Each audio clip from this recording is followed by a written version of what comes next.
Good morning. The committee meets today to discuss a range of global security challenges to the United States. As the Biden administration's national defense strategy has made clear, we are in a long-term strategic competition with China and Russia.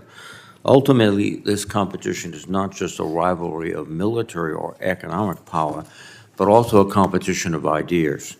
This requires us to develop an understanding of our potential adversaries' strengths, weaknesses, philosophies, and objectives. This is where the knowledge and insights of the experts before us today are so valuable. Dr. Paul Sherry is the Executive Vice President and Director of Studies at the Center for New American Security.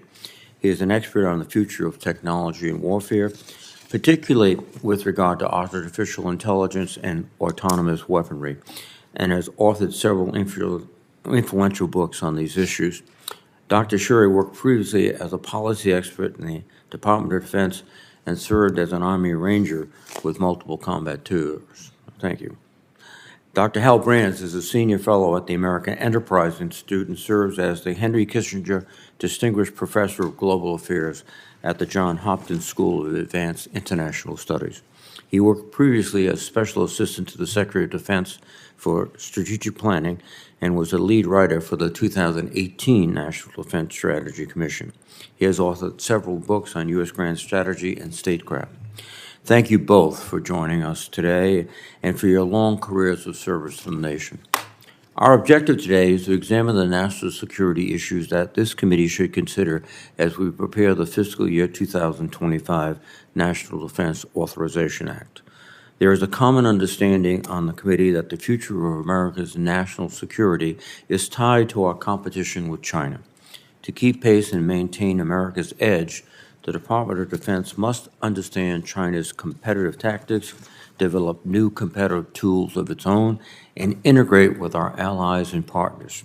For several decades, the People's Liberation Army has studied America's way of war and focused its efforts on countering our advantages. China has invested in offsetting technologies like anti-access and aerial denial systems, artificial intelligence, unmanned vehicles, hypersonics, and nuclear weapons.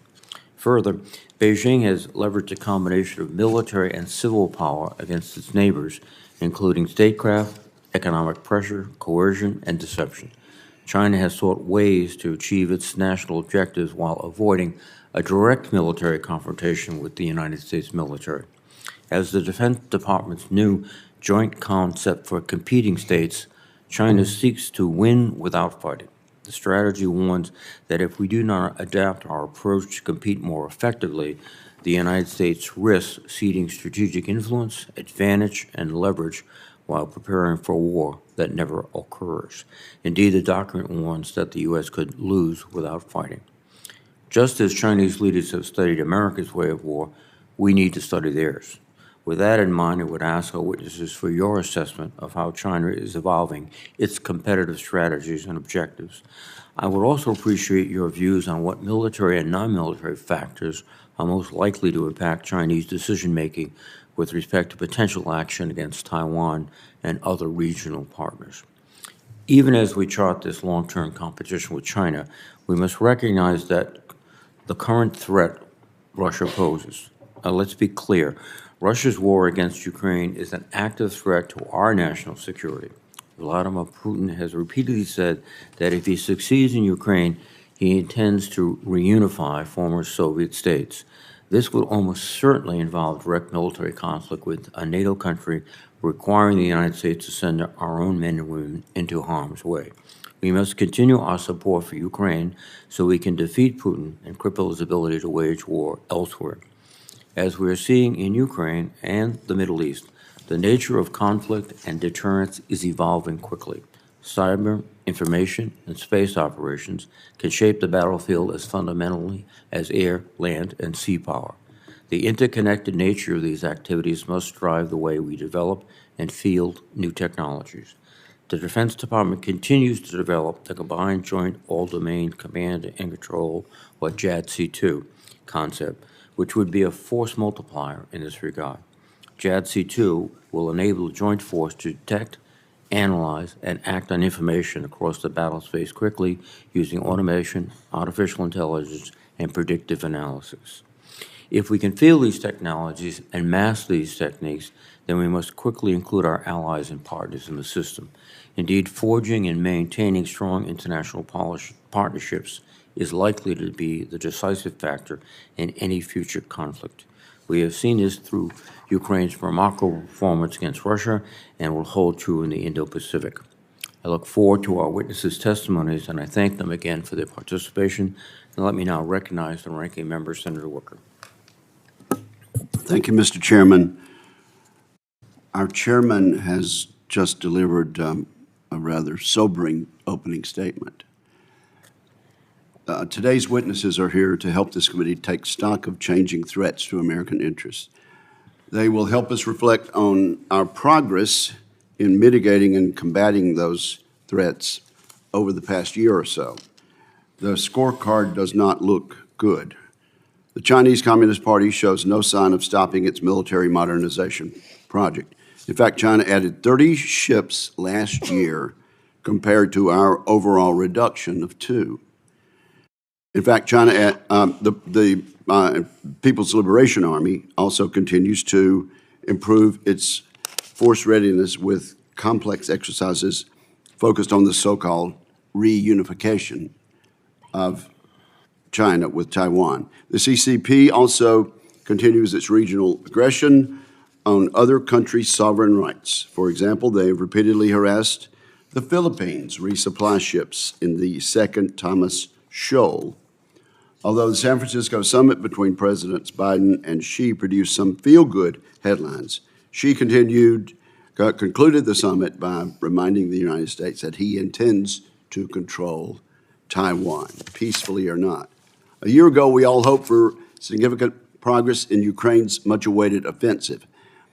That progress fell short. We failed to capitalize on temporary Russian weakness and now face a Vladimir Putin increasingly convinced he can win in Ukraine, or at least outlast us and outlast everyone else. And China, Iran, and North Korea are all contributing to Russia's war effort. Much has also changed in the past year with Iran.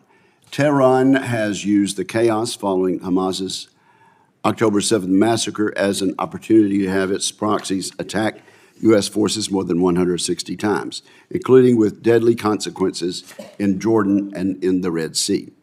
Iranian armed Houthis also continue to attack critical global maritime commerce in the Red Sea. Not to be outdone, North Korea seems to have moved into an offensive war preparation mode. This shift from a long-held defensive posture is a significant development which further complicates the picture in East Asia. Worse yet, all 4 of these adversaries drastically deepened their military and economic cooperation over the past year, even as we implement a national defense strategy that largely considers each adversary individually. And I struggled to use the word implement because it seems to me that we have a strategy that is not being fully attempted. I would like to hear from the witnesses how they assess the current threats from all of these adversaries. 2023 was a discouraging year for U.S. national security, and 2024 will be worse without substantial investment in our military forces. This committee recently heard about challenges across maritime, air, and space domains, as well as challenges with insufficient inventories of long-range munitions in the Indo-Pacific theater. If we have any hope of deterring threats from China, we need to act immediately to enhance our capabilities. Our needs across the combatant commands and within the services are much too long to list here. We need more submarines. We need more amphibious ships. We need to give our service members more visibility through intelligence, surveillance, and reconnaissance tools. We need more torpedoes. We need more of the SM-6 multi-role missiles and more of the Tomahawk strike missiles our ships and submarines carry, and more of the long-range anti-ship missiles that allow us to hit enemy ships precisely from a safe distance. And we need all these things now. I welcome our witnesses' suggestions on how to improve the Pentagon's ossified planning, contracting, and budgeting processes. which continue to prevent us from producing cost-effective programs on time and at scale. I would also be interested in our witness's perspective about the sufficiency of overall top-line defense budget. The budget proposed yesterday by President Biden requests yet another significant cut in defense. He proposed this even as the Chinese Communist Party announced a 7.2% defense budget increase just last week. Is it too much to ask that we return to the generous portion of GDP that gave us more than a decade of peace during the Reagan era? We continue to ask our military to do too much with too little, and that needs to change. I hope this committee, Mr. Chairman, on a bipartisan basis, is prepared to act this year to ensure we address this looming national security crisis. Thank you, sir. Thank you very much, Senator Wicker. Dr. Shard, please. Thank you, Chairman Reed, Ranking Member Wicker, distinguished senators. Thank you for having me here today. We live in a period of tremendous technological change. This creates opportunities for the United States, but also for our adversaries.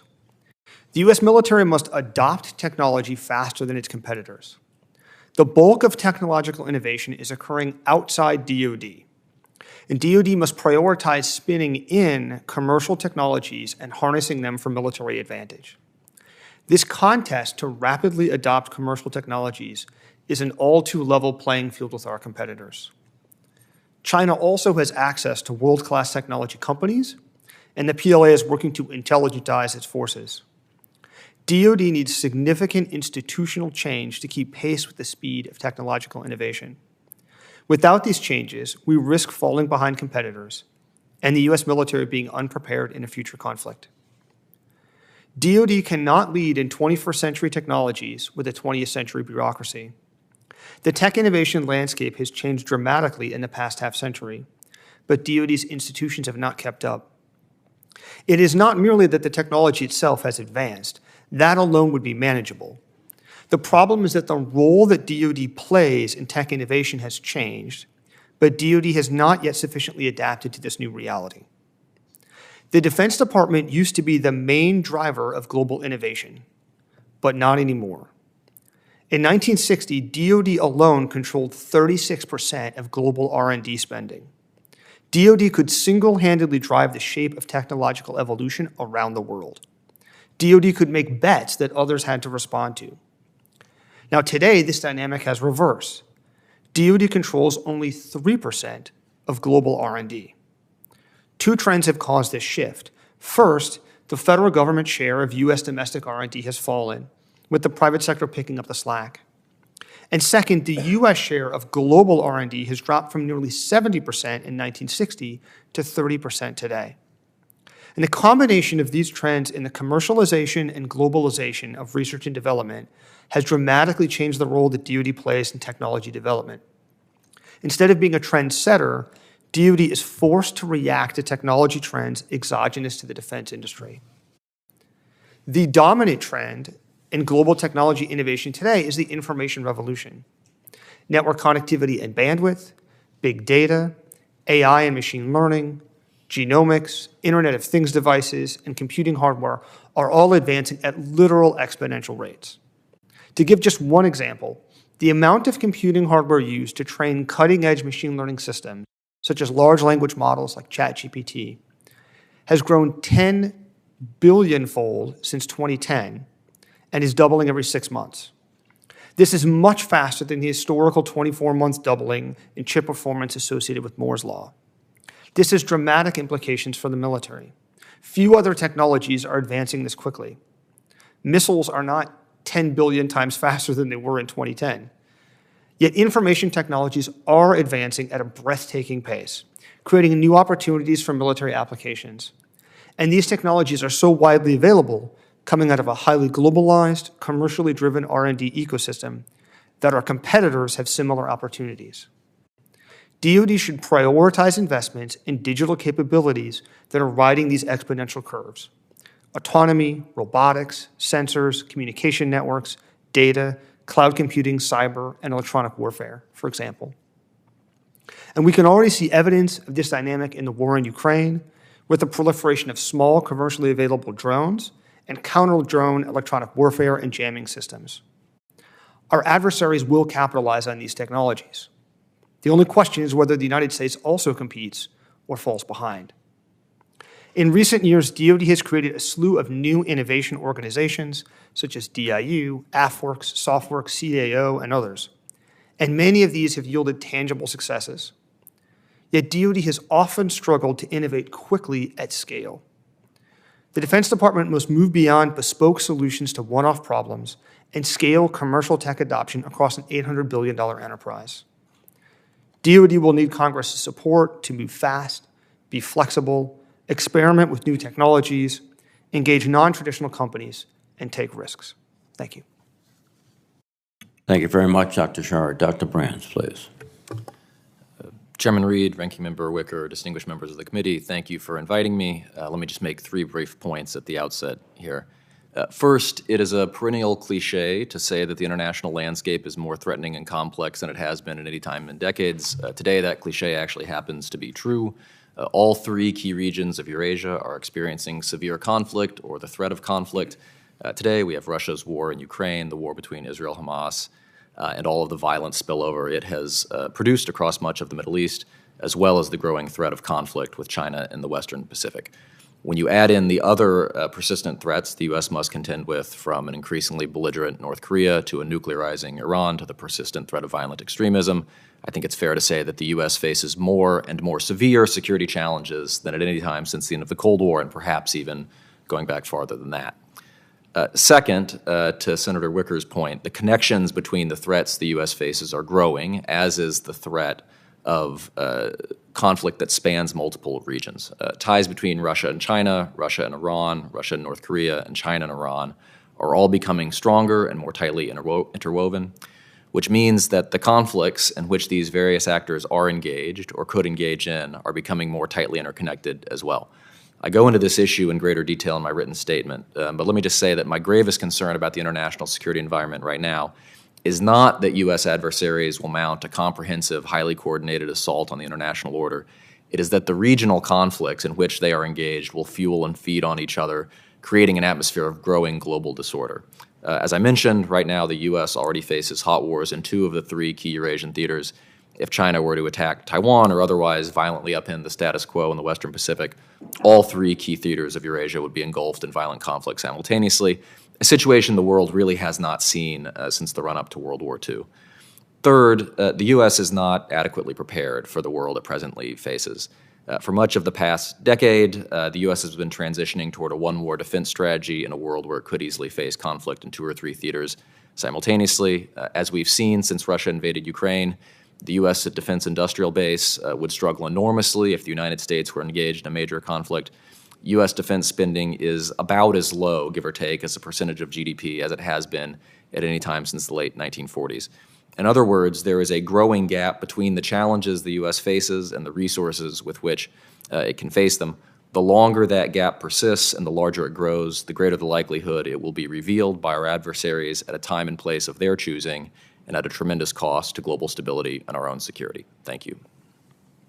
Well, thank you very much, gentlemen, for your very insightful testimony. Dr. Shari, with regard to technology, could you briefly describe the strategy of DoD today and what you see as its strengths and weaknesses?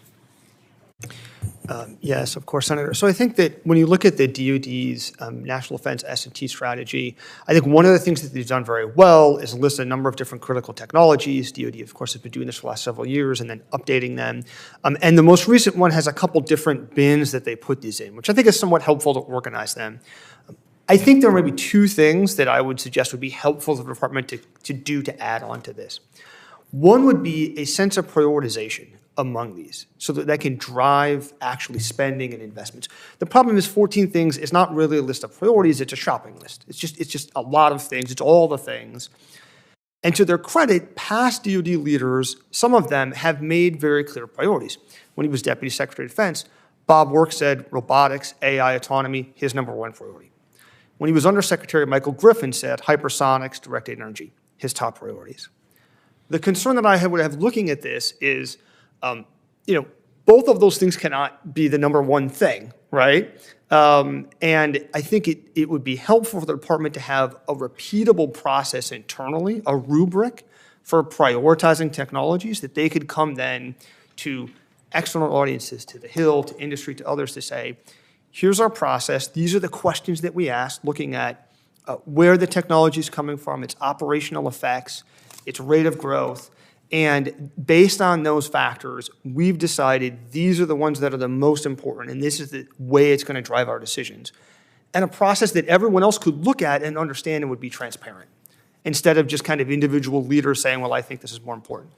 And I think the other factor that I don't see included too often is looking at the rate of growth of these technologies, which I think matters quite a bit in sort of what do you think is going to be most impactful in maybe the relatively near future. You need to look at that differential rate of growth.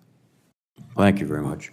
And Dr. Brands, before the 2023 Ukraine counteroffensive, you were urging more rapid support of the Ukrainian forces. Now we find ourselves in a position where we're deadlocked over this supplemental. What are your views on the importance of the supplemental and the timing of getting it done? I think it's absolutely crucial in the sense that one way or another, 2024 is going to be a difficult year for Ukraine, where they will largely be on the defensive. The question is whether 2024 can be a year in which Ukraine can resist Russian advances and prepare itself for another counteroffensive, perhaps in 2025. The supplemental is absolutely vital on both of those counts. Without additional U.S. aid, there just won't be the wherewithal to mount another offensive. And as we're seeing right now, without U.S. aid, Ukraine will start to run critically short of capabilities it needs just to hold the line where it is. The Ukrainian withdrawal from Avdiivka was occasioned largely by the fact that the Ukrainian forces simply did not have the ammunition to hold very strong defensive positions that they held there.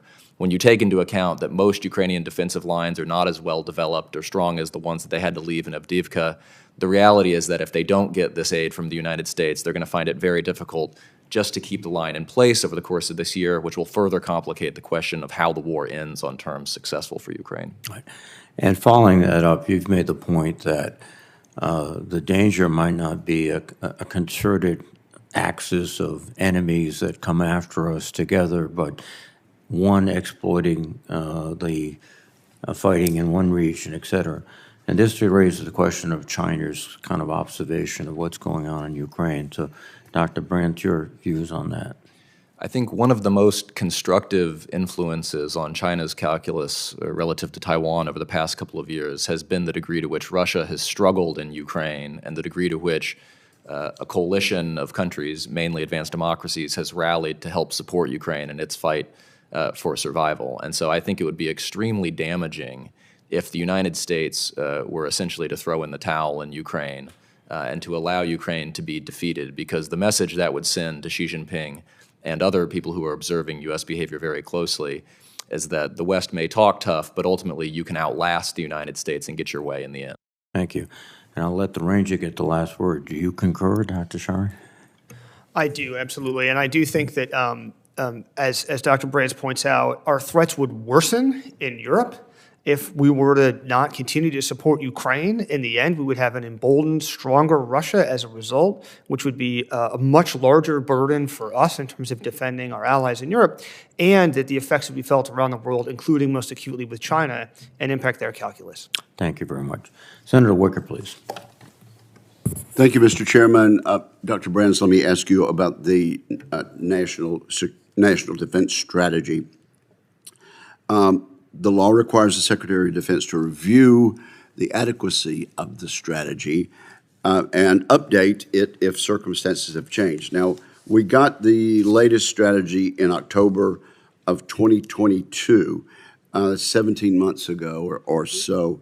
Do you think events have changed? Do you think the situation has changed enough over that time that the Secretary needs to review the adequacy of the strategy and make changes? I think two critical things have changed since the strategy was finalized and released in 2022. The first is that the assumption that Russia would emerge from the Ukraine war significantly weakened and ultimately defeated is no longer as tenable as it once was. We are seeing a Russia that's doing fairly well on the battlefield right now, and furthermore, is aggressively mobilizing economically and militarily in a way that will allow it to present a continuing threat to the Eastern Front of NATO for many years to come after this war ends. The second thing that has changed, obviously, is that the Middle East has erupted once again. This was not a calculation that was foremost in the crafting of the National Defense Strategy, and so we're seeing an increased, persistent demands on U.S. military power in the Red Sea, in the Gulf of Aden, in Iraq and Syria, and in a variety of other places where the U.S. is trying to push back against Iran and its proxies. So when you put those two things together, I think it indicates that we're living in a rather different world than was expected when the strategy was released. Do we ever adequately fund the National Defense Strategy? Well, ever is a strong statement. I guess I would say that the gap between our requirements and our resources is bigger at times and smaller at times, and I worry that it has gotten bigger in recent years. If you just think about defense spending as a percentage of GDP, during the Cold War, the United States spent on average about 7.5% of GDP on defense. During the 1980s, during the period of the Reagan buildup, it was about 6%, 6.5% on average. We're at about half of that today, just north of 3%. And so when you compare that and the threat landscape that the United States faces to the historical trends of defense spending, I think it indicates that the gap between resources and capabilities, resources and commitments rather, is getting larger. Well, sir, in a recent Foreign Affairs essay, you mentioned that it's going to be hard to dramatically ramp up military spending until it's politically expedient, and you mentioned the possibility of convincing Americans being convinced only in the case of a jarring geopolitical shock. But let me ask you to comment on that. But we had a jarring political shock in Pearl Harbor, because we weren't ready. During that time, you mentioned that we were spending 6-7% of GDP. In the Cold War, we never really had a jarring shock, did we? We had shocks that were lesser than Pearl Harbor, but that did catalyze significant growth in U.S. defense spending. So the Korean War, for instance, that led to a massive expansion of U.S. defense spending from I believe, somewhere in the neighborhood of 3 or 4% of GDP up to about 14% of GDP at the height of that conflict. And let's move ahead to the Carter administration, the end of the Carter administration, and then the beginning of the buildup in GDP under Reagan. What were those numbers? So I believe at its peak under the Reagan administration, the U.S. was spending north of 6% of GDP on defense. And we avoided during that time a jarring geopolitical shock, did we not? Yes. Dr. Sherry, just real quickly, the technologies are important. In my opening statement, I said we need more submarines, we need more amphibs, we need more missiles. That's the fact that we need to gain the lead in DoD in technologies doesn't take away from the fact that we need more tools, more ISR, more missiles, more ships. Is that correct? Yeah, I think that's true. I mean, we obviously need physical platforms. We need ships, we need submarines. I also think it's true, and I think actually the department understands this, that what's on those platforms matters more than just the raw numbers, but we do need numbers, and that's a major problem right now for the department. Lack of numbers is a major problem. Absolutely. Thank you. Thank you, Mr. Chairman. Thank you, Senator Wicker. Senator Roanoke, please. Thank you, Mr. Chairman. So we already spend north of $800 billion for our defense. Dr. Brown, you're suggesting that we double this to over $1 trillion. So it's not just how much we're spending, it's what we're spending on, isn't it? So are we spending defense dollars in the kind of priorities that you would expect us to be spending this money on? I think there are many constructive initiatives underway within the department to try to prepare the U.S. for some of the conflicts that it might face. And so I think a lot of the operational concepts that are being devised by the services that are geared toward conflict in the Western Pacific are promising. I think, though, that ultimately all of those concepts require munitions, they require platforms, they require a number of things where quantity really does matter. And so I think that while it's very important that we have the thrust of our defense program right, it's very important that we resource it adequately as well. Well, we know when you say quantity does matter, because that's at some point the fact that China has so many more quantities of planes and ships and everything else. Our country was supposedly we could meet the challenge of China, for example, through innovation, and both of you are now saying that we are falling behind in our technological innovation. And you say, Dr. Brand, that the NDS, which came out sometime in late 2022, is already not accurate with regard to Russia's powers and also what's happening in the Middle East. So, what do we need to do to make sure that we are actually, we have the capacity to assess the needs that we have militarily based on what is going on in the world? Not to mention, by the way, how important are the alliances that we have at a time like this when we are facing the conflicts in the Middle East and in and Russia and Ukraine? Either one of you. Well, I can talk about alliances and perhaps the assessment issue. We've been fortunate over the past couple of years in that we've gotten a real-time education and the demands that modern war and major war would present for the U.S. Defense Department. We've seen in Ukraine the enormous quantities of munitions and platforms that would be consumed by a war between the U.S. and Russia, let alone the U.S. and China. And so I think we've gotten a greater education and sort of the order of magnitude of what a major conflict would demand. On the question of alliances, just briefly, I would say that alliances are perhaps our greatest force multiplier in international affairs. They give us access and influence in key regions. They allow us to add the capabilities of other countries to our own. They give us the ability to influence the calculations of adversaries in an important way. And in those and other ways, I think they add dramatically to the influence the U.S. can exert on the international stage. I agree with you, and recently we have the Quad Alliance, the AUKUS agreement, trilateral relationship with the Republic of Korea, Japan, and us, and the renegotiation of funding of the compact nations. So those are all very critical to our ability to be ready in our in meeting I think the demands of the near peer people, China and Russia.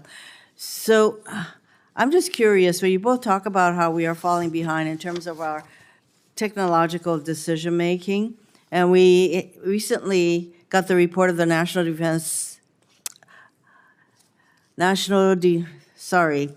Defense Industrial Security. So do we need some kind of a national defense that focuses on technological advancement? Jump in. Yeah, I think the new strategy on the defense industrial base was excellent, and I think actually the big challenge there is resourcing it, because in particular, the Ukraine conflict has highlighted for us these particular problems that we've seen in the defense industrial base, especially in munitions procurement, and it's given us in many ways a golden opportunity to address those problems now, ahead of a potential conflict with China, both to increase munitions capacity and then scale production, and then look elsewhere in the defense industrial base where we probably have similar problems. Well, but you both highlighted that we're falling behind in terms of our technological capabilities. So do we need to have a special group within our entity or the development of a strategy that focuses on the DoD's capabilities in the technology area?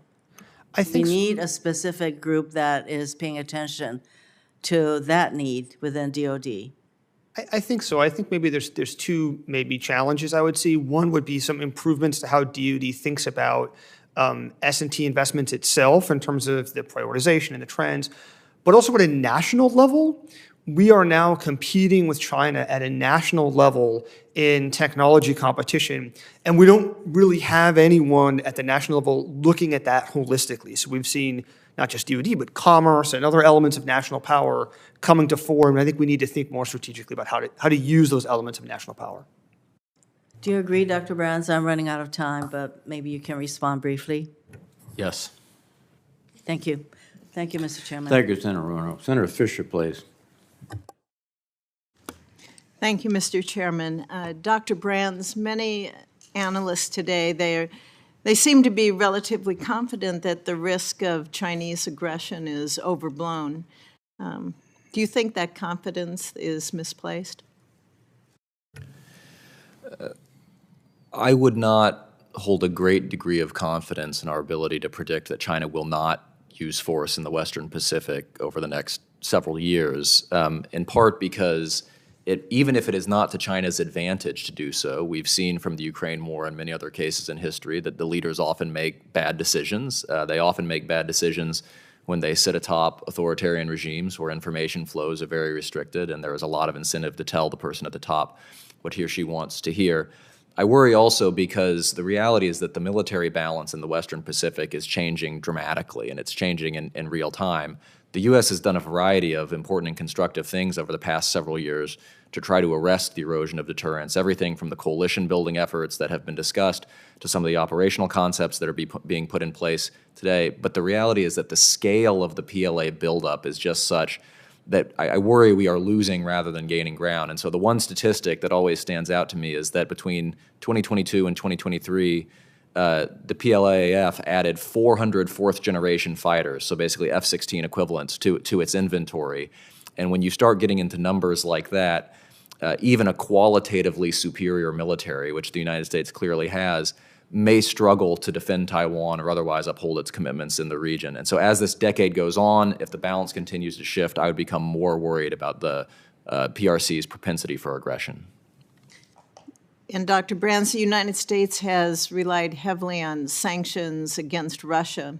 And when we watch the aftermath now of that in Ukraine, it's failed to destroy. Russia's economy was initially anticipated. You spoke to that earlier, that the Russians are moving ahead with that. Do you think that China would be more susceptible or less so to those sanctions than Russia, and why?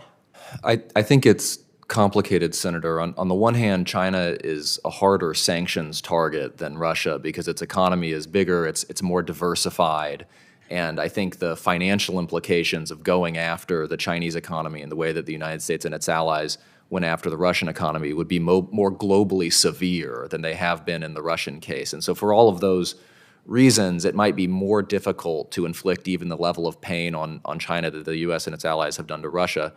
The flip side of it, however, is that China is also, because it's more globally integrated, it is more dependent on the global economy than Russia is. And so the threat of having access to Western markets severed would I think be more impactful for China than it would for Russia, because I don't see how China can accomplish its objectives without access to the global economy over time. Dr. Shire, do you have any comments on the sanctions on China, what we would see there? Yes, thank you, Senator. Actually, a colleague of mine, Emily Kilcrease at the Center for New American Security, recently released a very detailed analysis of this, and I'm happy to share it with you all afterwards, looking at different elements of China's economy and their exposure to potential sanctions. And there are a lot of areas, particularly in the defense sector, that are fairly insulated because they're not tied into the global economy, but their banking sector in particular is one that does have some vulnerabilities. I think those are places where we want to think strategically about how do you leverage that? How do you sustain those vulnerabilities? Because China's certainly aware of them, and they're looking to shore up their defenses and be less vulnerable. How do you sustain those? And then in the run-up to a potential conflict, how would you think about strategically leveraging them potentially as a means of deterrence, which is a new way of thinking about sanctions than we've necessarily done in the past, but I think there's a lot of value there. And how would you both characterize the relationship between Beijing and Tehran? I think that China has been investing in this relationship over the past few years in hopes of strengthening its ties to a key player in the region. I think that China, however, has to balance its relationship with Iran with its efforts to deepen its relationship with Saudi Arabia and other key states in the Gulf. And so there may be a governor on how far the China-Iran relationship can go that is less present in other cases where you have autocratic countries coming together. Thank you very much. Thank you, Senator Fisher. Senator Kane, please. Thank you, Mr. Chair, and thank you to the witnesses. Dr. Brands, you talked about China's perception of the slow pace of Russia in Ukraine, and that has affected their thinking about their own military ambitions. And in particular, you cited China's observation that when the democracies link arms, it's pretty formidable. We don't have NATO in the Indo-Pacific, but we do have sort of a lattice work of alliances, the Quad, the improved relationship between Korea and Japan, an improving relationship with the Philippines, and AUKUS. I'd like you to each talk about, this committee has done a lot of work on AUKUS, and as has the Foreign Relations Committee. There's funding for some parts of AUKUS in the supplemental bill pending in the House right now. I'd like you to talk about how you view the AUKUS framework pillars 1 and 2 in terms of our security posture in the Indo-Pacific. I think it's incredibly important in a handful of different respects. And in one respect, simply the geography of AUKUS is very important because it's proof of concept of how you can get how the United States can leverage individual alliances in order to bring countries together into a larger network of actors that are committed to pushing back against Chinese power, even when those countries span regional boundaries. Obviously, the piece of AUKUS that gets a lot of attention, and rightly so, is the submarines piece of it, and that is important because undersea warfare is, I think, one of the few areas where the U.S. still enjoys unquestioned superiority over China, even at the vast distances of the Western Pacific. Because it will take some time for the submarine dimension of AUKUS to really bear fruit, I think the other pieces of it, whether it's the advanced capabilities piece or sort of the accompanying piece, which is increased access and presence in Northern Australia, are particularly important in terms of developing the ability to bring power to bear in a conflict in the Western Pacific and affecting China's calculations in terms of how a conflict would go over the next 5 to 10 years. And so as important as that is in its own right, it's also a critical bridge to the point where you can start to bring some of the undersea capabilities to bear. Dr. Shah, other thoughts? Yeah, I think given the timing dimension, I might prioritize things that involve joint exercises, things that demonstrate to China that jointness and our ability to operate with our allies in the region, things that involve basing, posture kind of things. And I would in particular emphasize things that are not physical capabilities, but institutional elements of collaboration. So things like joint planning together, which we already obviously have deep ties with Australia and the UK, but things like bringing them on board in terms of planning to actually, in the event of a conflict, enable us to be able to fight effectively together. Australian sailors are already going through the training program at the Nuclear Power School with U.S. Navy and South Carolina. Australian shipbuilders are already here training at a manufacturing excellence facility in Danville, Virginia. So we're moving out before the sub transfers in the 2030s, which I'm impressed by. Let me conclude with an area where I'm not happy with alliances, and that's the Red Sea. I'm worried about the lack of a real strategy in the Red Sea with the Houthis. Trying to defend shipping, I think, makes some strategic sense, but President Biden and others have acknowledged they don't think firing more missiles at the Houthis is going to lead the Houthis to fire fewer missiles. In fact, it seems like the pace might be escalating. And in particular, I'm concerned that the burden of defending commercial shipping in the Gulf of Aden and the Red Sea is pretty heavily on the U.S.'s shoulders. I think it's just the U.S. and the U.K. that are engaged in any kinetic activity to knock down Houthi drones and missiles. I believe the Italian Navy might have engaged in one kinetic activity to protect an Italian-flagged vessel. Why aren't more nations engaging in this defense in the Red Sea when their probably commerce and trade is more affected by the Houthi attacks than is the U.S. economy? Senator, I think the basic problem is that many of them don't have the capability to do so. Even in cases where our allies might be inclined to help out in providing this critical public good, they're running short of the resources. And so, Australia had their debate about whether they would contribute to Operation Prosperity Guardian and ultimately decided they wouldn't, because I believe Australia has a total of 3 ships that could be useful in this sort of context, and they've decided that they're needed closer to home. And so the lack of resources relative to challenges, unfortunately, is not a distinctly American problem. It's a larger free world problem at this moment. I yield back. Thank you, Mr. Chair. Thank you very much, Senator Kane. Senator Schmidt, please. Thank you, Mr. Chairman. Thank you both for being here. Dr. Brands, in your book, I'm really interested in your the Danger Zone book, and how you balance. In trying to understand the Chinese perspective, they certainly view themselves as a 5,000-year-old civilization, the Middle Kingdom, who the last 200 years has been an aberration and a humiliation in their view. They're not going to let that happen again. They have a longer view, all those sorts of things that are kind of baked in to the understanding of their mentality and how they're on the march now in a very real way, and probably more than people think. Their shipbuilding capacity alone is striking, and I'm not sure many people in the general public understand that. They have a bigger Navy, not a better Navy, but a bigger Navy. How do you balance, so that longer view, and then you write about the 2020s being absolutely critical, which is a very short-term issue in setting the stage for this longer great powers competition. You've got the demographic cliff that they're facing. They're no longer publishing a lot of economic data. Their youth unemployment, which I think drives, GDP is really important to us. I think unemployment for the Chinese is most important for a variety of reasons. When you're an authoritarian regime, a lot of young men not working is a real problem. So how do you balance this, in your view, of how they view where they're at right now? And of course, you've got this big Taiwan question.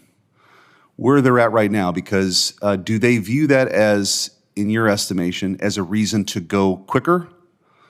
Or do they fall back to the traditional view of the longer term strategy?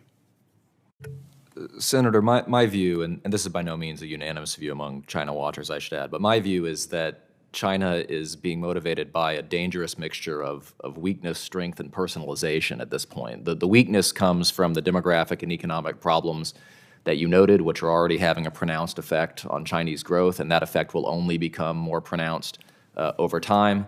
At the same time, the military modernization program is still going gangbusters if you look at the increases in military spending.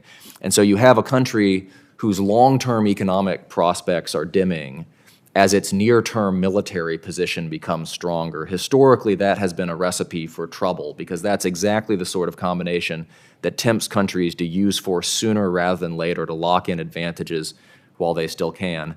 It's reinforced in this case because China's fortunes have become increasingly entangled with Xi Jinping's fortunes as he personalizes the political system and does away with this system of something closer to collective rule that China had for a couple of generations after Mao Zedong. And so you sometimes hear Xi Jinping say things like, the question of Taiwan cannot be passed down from generation to generation. That is sometimes read as him saying it cannot be passed down to the next generation of Chinese leaders. And so when you put all those things together, it makes me worry that we may be dealing with a China that's in a bit of a hurry by the time we get to the latter part of this decade. And he's already in an unprecedented third term. With no indication that he's planning on stepping down. Correct. And so if you're a betting man, if you had to place a wager, red he goes, black he doesn't go, where are you betting?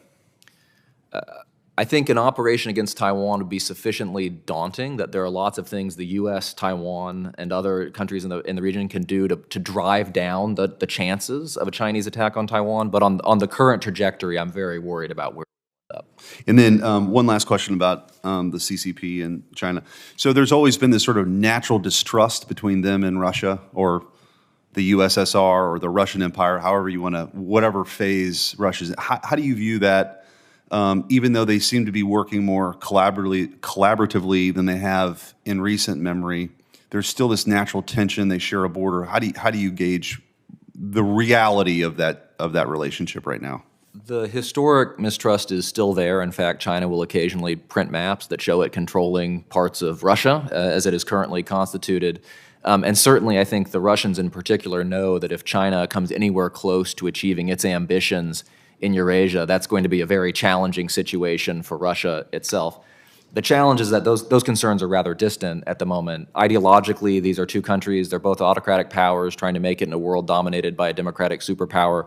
They both view the United States and its allies as their primary enemies. And by all indications, Xi and Putin seem to have similar worldviews and get along fairly well. So those historic tensions may reassert themselves, but perhaps not on a timeline that would help us in this decade or a little bit beyond. So maybe the United States exploiting some of those traditional differences opposed to driving them together probably makes most sense for us, right?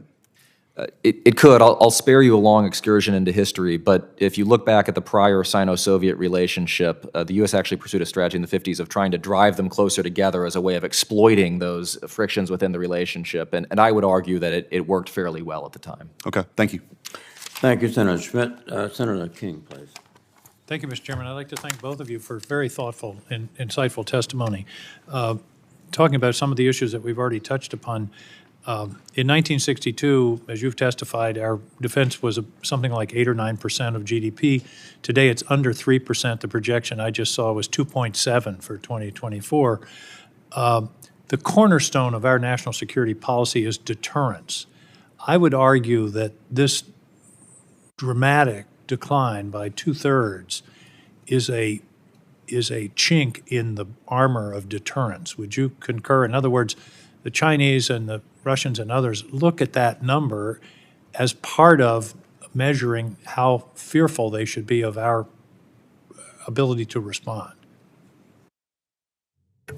I think it's certainly unhelpful, Senator, and I think that whether it's the number they look at or the speed at which the U.S. would exhaust its munitions inventory in a particular conflict, those are precisely the sort of issues that would worry me about whether deterrence was eroding.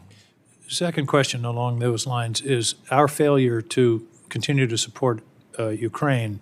How would that affect Xi's calculus in terms of Taiwan and his analysis of our staying power?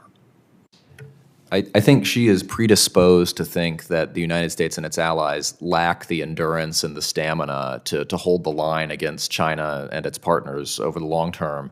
And so if the United States were to terminate support for Ukraine or were to allow Ukraine to be defeated, I think it would simply reinforce that perception, which would be unhelpful, as Dr. Shari pointed out, not just in Europe, but in the Asia-Pacific as well. Dr. Shari, you agree?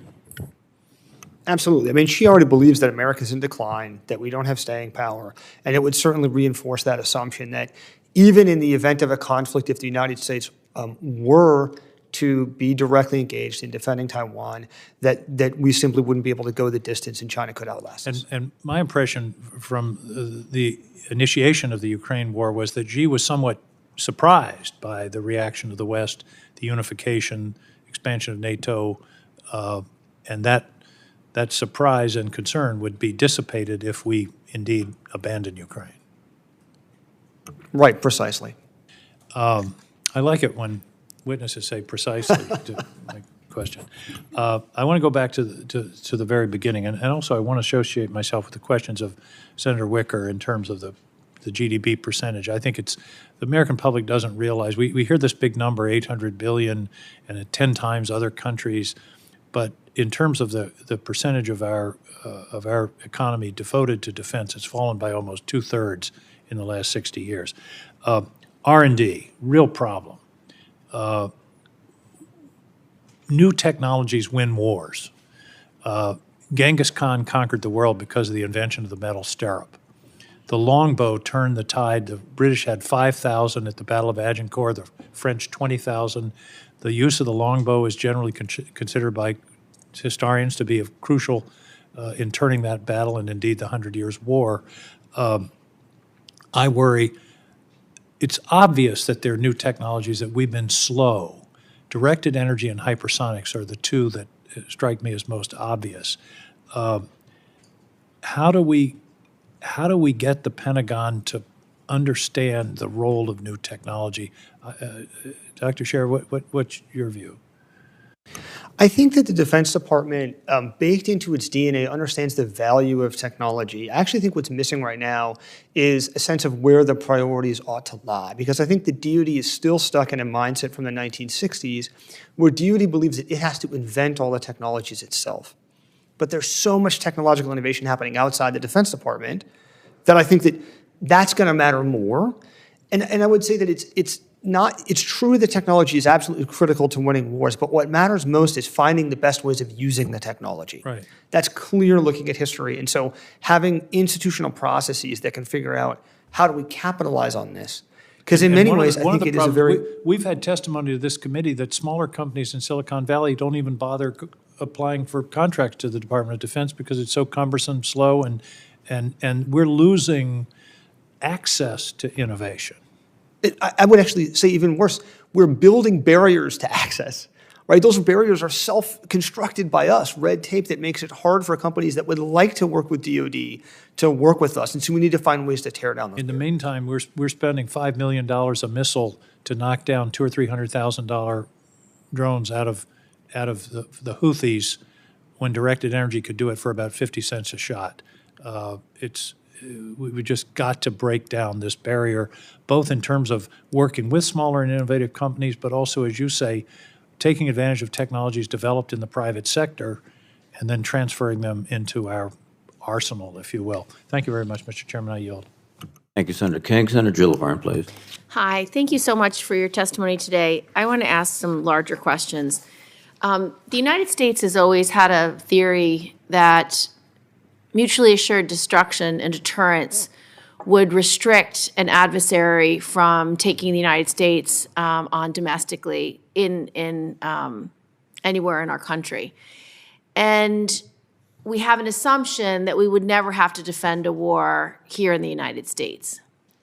Well, that assumption does not play out when you're looking at the arena of cyber or AI or other types of disruption that could be lethal.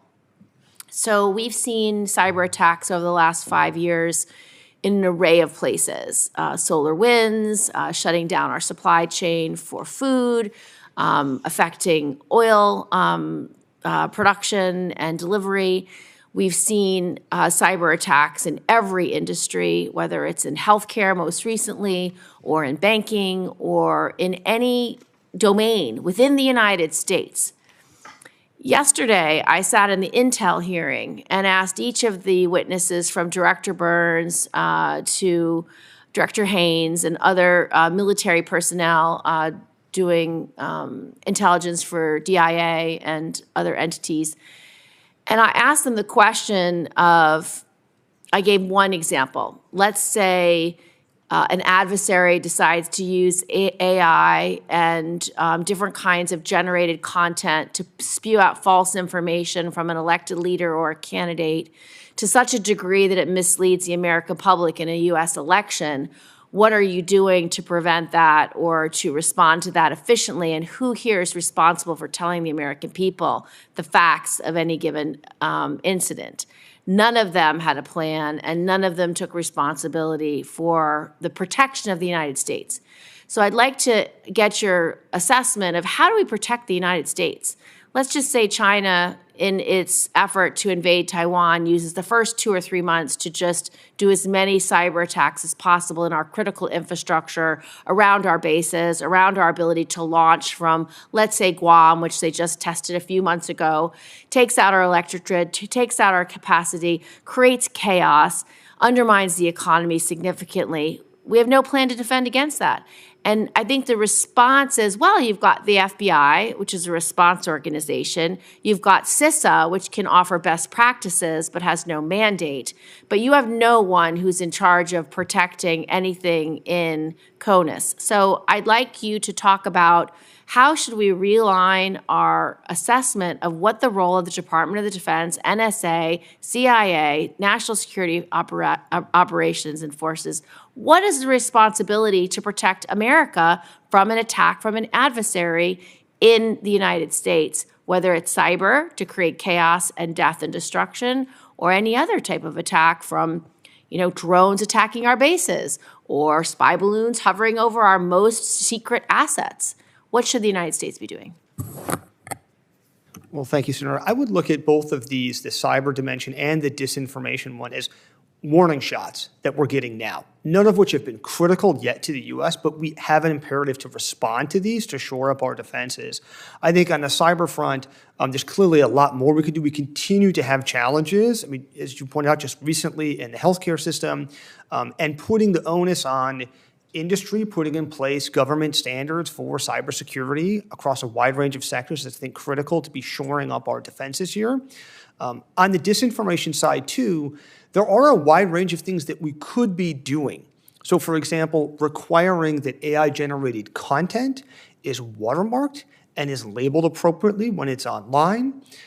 Something like a bot disclosure law that if someone's using AI, California has this, they have to share that it's AI generated. And then cracking down on foreign efforts to message, whether using AI or elsewhere, and spread disinformation here in the United States are all things I think that we should be doing now. Senator, I wouldn't add anything substantive. I would just say that when the U.S. war games, potential Taiwan conflicts or things like that, this dimension, the homeland dimension, is often the piece that gets short shrift, in large part because wargaming is traditionally a DoD competency, and so it focuses heavily on that aspect of the response. But the more that you can get relevant stakeholders together to really game through what the domestic disruptions would be in this sort of conflict, the more I think you can get them talking about the ways in which their responsibilities might overlap or where they might need to develop new competencies in order to defend the U.S. Thank you, Senator Gillibrand. Gentlemen, thank you for excellent testimony. I have one question which is frequently overlooked today, and that is we're emerging into a new world of nuclear competition between three powers, not bipolar competition, which shaped the whole theory of deterrence. And then, of course, we have the other nuclear entities, North Korea, Pakistan, and other countries. So what's your take on how we should address this nuclear issue? One other point I'd make is that it used to be the custom of every presidency to seek out at least one agreement with the Russians, even if it was a minor one. But we have not had much discussion about Russia, and China I don't think will talk to us until they get up to our level of missiles. But this is an issue that is overlooked often, and since I have two extremely intelligent gentlemen here, your views, and I'll start with Dr. Sharma, please. Thank you, Senator. I'd actually argue that we have three interlocking problems. So there's others that complicate what you're describing. There's certainly the fact that we're moving into a tripolar nuclear era with China's nuclear buildup. We have emerging technologies that are complicating a lot of the strategic dimensions, maybe outside of nuclear weapons, but in space and elsewhere, of nuclear deterrence. And then also, of course, we've seen with Russia an increased salience of nuclear weapons and a risk that we actually may see them used in ways that maybe are heightened from what we might have thought a couple of years ago. I think it's clear that we need increased investments in this space, that if we're going to maintain a deterrent against two adversaries simultaneously, we're going to need more dimensions here. The simultaneity problem is, I would argue, most acute in the nuclear dimension because of this issue, more so than in the conventional space. I think we're also going to need a lot of new thinking. The reality is that sort of among the defense intellectuals that work on these topics, the sort of nuclear community has over many years atrophied because nuclear weapons have not been as salient until more recently. And so I think increased wargaming and studies and investments to build up that intellectual capital and to get senior leaders thinking about these challenges. Okay, if an adversary uses a nuclear weapon in a conflict to try to maybe terminate on their terms, how do we respond accordingly? Thank you. Dr. Brand, please. Just three things very briefly. One, the scenarios that we worry about nuclear use now I think are very different than they were during the Cold War, where now what we worry most about is sort of limited nuclear use or coercive use to back up limited conventional aggression, as opposed to in a conflict that would engulf Europe as a whole, which indicates to me that the U.S. is probably going to need more investment in limited nuclear capabilities of its own to close the gap between the conventional arsenal and the strategic deterrent. The second is that the force sizing issue becomes particularly complicated in a tripolar nuclear environment, because having enough to assure a second strike capability against one adversary, that may not do you much good if you then find yourself in a position of inferiority against another. And so I'm not convinced we have given that the attention that it deserves. The third is that, unfortunately, I think bilateral U.S.-Russia arms control is probably dead for the foreseeable future. The good news is that that gives us a chance to rethink what sort of arms control agreements might be to U.S. advantage in an environment where most of them may need to be trilateral rather than bilateral to begin with. Just a final point before I recognize Senator Kelly. It may have been that China, for their own benefit, gave us a little help in Ukraine, because I think they were very, very much opposed to Putin's threats to use nuclear weapons, not because of Ukraine, but because they do not want to see South Korea, Japan, et cetera, become nuclear powers. So it's a complicated world, and it's a new world for us now, and I think we have to approach it that way. But thank you. Senator Kelly, please. Thank you, Mr. Chairman. And thank you to both of you for being here today. As a member of the Senate Intelligence Committee, I see firsthand the importance of intelligence gathering to our national security and also to strengthening our international partnerships. Building these relationships is vital to advance our shared goals and protect the American people. As you said recently, Dr. Brand's strategy, quote, is the art of balancing power without subverting democratic purpose, unquote. And there is clearly an art to successful intelligence partnerships. Can you speak to how intelligence partnerships are vital to the art of national strategy?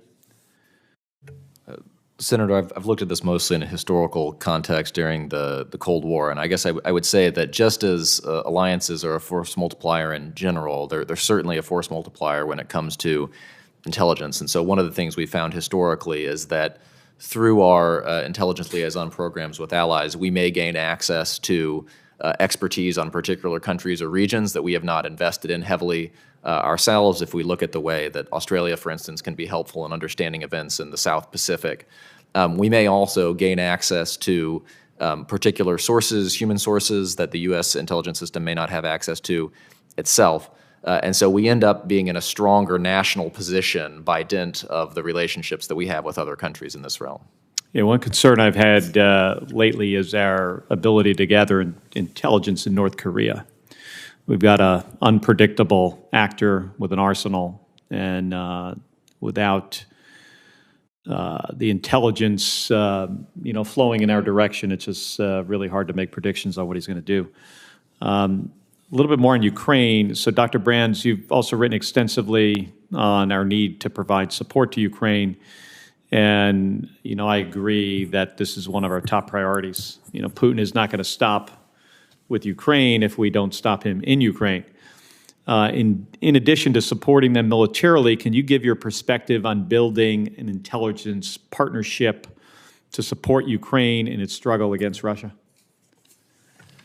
From what I read in the news, U.S. intelligence support to Ukraine has been absolutely vital in everything from helping the Ukrainian government understand the nature of the threat that was coming at it in February 2022 and after, to providing more actionable insights in the months and years that have followed. But I would also, Senator, encourage people to think about it the other way around, where the U.S. will gain enormous benefits from an intelligence partnership with Ukraine, because, just to put it very bluntly, Ukraine has fought Russia and we have not. Ukraine has gained insights into the way that modern war works in a high-intensity environment that even the U.S. military, with all of its experience over the last 20-plus years, does not have. And so I would prefer to think of it as a two-way partnership in the sense that the U.S. itself will benefit tremendously. Yeah, and not just with intelligence. I've made a couple trips to Ukraine in the last 18 months or so. And I made this a point with the Ukrainians at the beginning of this conflict. I mean, we had, much better intel on the Russians and combat experience. You fast forward 2 years later. I mean, they're the ones that they're on the ground here fighting every single day and fighting for their lives bravely. Now they have that experience. And we have, a lot to learn from them. Dr. Shar, you've written extensively about the importance of AI in military operations. I also noted your recent House testimony on the Replicator initiative, which intends to field thousands of autonomous systems in about 2 years. Can Replicator successfully make long-term fundamental changes to the DoD acquisition process? I hope so. We'll see. I think the DoD has set a very ambitious goal for itself. I think that's good. They're going to need congressional support to make that happen. I would like to see them succeed. I think it's too early to tell, but hopefully. And in my last minute, could you comment a little bit about how AI should be integrated into our national strategy? I guess on a couple levels. I think certainly in the military space, we need to be moving forward very quickly to bring in AI technology, putting in place the infrastructure on data and on computing hardware, cloud computing inside the DoD to make DoD ready for AI, to use it effectively. But also nationally, we need to protect our advantages in AI. The best AI companies in the world are here in the United States. And right now, the reality is we are giving a lot of those advantages for free to China. That a lot of the technology proliferates very quickly to China. Within 18 to 24 months, those best AI models have gone open source. They proliferated to China. I think we also need to look at protecting the crown jewels of U.S. AI advantage. All right, well, thank you. And thank you, Mr. Chairman. Thanks, Senator Kelly. Senator Cotton, please. Gentlemen, welcome. Dr. Brown, last Thursday night we had the president yelling at us for an hour, sounding like it was 1941. With threats to democracy around the world. Yesterday we got his budget, seemed more like Harry Truman in the 1940s or Bill Clinton in 1993, drawing down our military after the wars. It only had a 1% increase in defense spending compared to last year's request. Given continued high inflation, that amounts to a real cut. China recently announced that it was going to increase its defense budget by 7.2%. Do you think the president's budget request accurately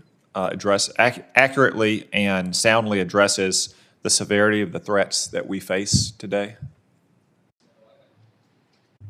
No, I worry both about the top line and then from what I can tell from a quick skim of the budget submission, particularly what it'll mean for procurement in the coming years, where I think we're looking at an absolute cut, which would be, even in relative inflation-adjusted terms, more severe still.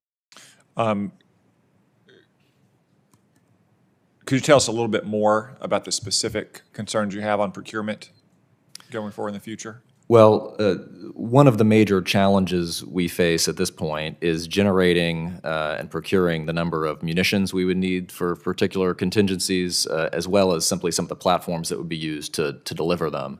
And so it is, helpful to have investment in R&D and modernization and things that look forward to in the future, but you're not going to be able to get there unless you have the money to actually buy things once they become available. And moreover, procurement spending at this point provides a double benefit, because the only way you can really strengthen the defense industrial base is by providing guarantees that money to buy things will actually be there. If you're looking for firms to expand or ramp up new production lines, invest in a new workforce, that's the sort of money you need to be spending now that would make possible further investments down the road. Mm-hmm. The kind of multi-year procurement authority that some in Congress have resisted. Yeah, I think that's going to be critical. Yeah. It's because you can't expect those companies, or more to the point, the companies' owners in the form of their shareholders, to lay out significant capital up front if they don't have a confidence of a return down the road. If the business case is there, then they'll make the investments. But for the business case to be there, they have to be persuaded that this isn't just a one-year bump in, say, procurement of 155 millimeter artillery ammunition or whatever the capability is, because otherwise they can't justify all the new investments that would be necessary to get to that point. Dr. Shar, you're nodding your head. Do you have anything to add to that? I do, and I guess I'd add, Senator, that we've heard from lots of experts in government, outside of government. Dr. Brands, of course, has written extensively on this, that we're entering this dangerous window at the end of the decade with China. It seems to me that if we believed that, we would be putting our defense department, our defense industry on a wartime footing. We would be expanding capacity, we'd be increasing our defense industrial base capacity, building our munition stockpiles, building our ability to surge. We have a few years of critical warning now, and we need to seize that opportunity, or I think there's a very real risk that we look back on this moment and realize that we missed the opportunity to be ready. Yeah. So you make those outlays now to try to and you want to ensure companies that they'll get a reasonable rate of return on their investments now. Is there any reason to think the world's going to be safer in 3 or 5 or 10 years than it is now, and we won't need all that stuff we're investing in? Dr. Brands, you want to take that? No, there's no reason to believe that. We're going to be dealing with a hyper-revisionist and perhaps hyper-mobilized Russia for some time to come. We're going to be dealing with a China whose military buildup continues at a very alarming rate. We're going to be dealing with a North Korea whose nuclear arsenal and missile arsenal is going to outpace U.S. missile defenses at some point this decade, as well as all the challenges in Iran and from terrorist groups. So no, there's no reason to think the threat environment will become less severe. Dr. Shar? I might just add that the best thing that we can do to buy down the risk of a conflict with China is to make investments now that increase deterrence. So it's always costly, investment of resources and national effort to preserve the peace, but more costly, I presume, to win a war when the peace isn't preserved. Thank you, gentlemen. Thank you.